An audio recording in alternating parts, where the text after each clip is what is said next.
રાધે રાધે ભાઈઓ। આજે આપણે વાત કરીશું બજાજ ઓટો રિક્ષા 4 લાખમાં પડે છે। જે આપણે લોન ઉપર કરાવીએ તો 4 લાખમાં પડે છે અને જો કેશમાં લઈએ તો 3.5 લાખમાં પડે છે।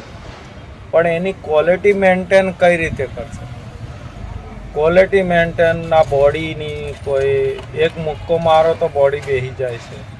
કોઈ ક્વોલિટી મેન્ટેન નથી અને ટાયર તમે 4 મહિના ચલાવો તો 4 મહિનામાં તો ટાયર જતા રહે છે। નવા ટાયર આપણે બહારથી ટાયર નખાઈએ એમઆરએફના તો વર્ષ સુધી ચાલે છે અને આમના જે ટાયર આપેલા છે એ ખાલી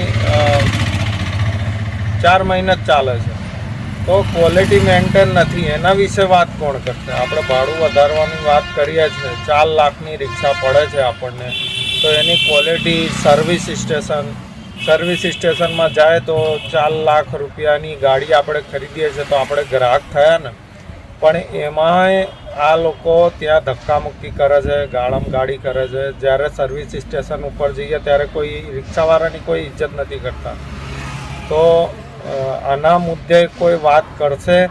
કોઈ રિક્ષા એસોસિએશન આના મુદ્દે વાત કરશે કે હા ભાઈ અમે રિક્ષા લઈએ છીએ તો રિક્ષાની ક્વોલિટી મેન્ટેન કેમ નથી થતી? પહેલાંની રિક્ષા આવતી હતી બજાજની તો એમાં ક્વોલિટી મેન્ટેન થતી હતી, અત્યારે રિક્ષામાં કોઈ ક્વોલિટી મેન્ટેન નથી થતી। આ એક મુદ્દો છે જેમાં વાત કરવા જેવી છે।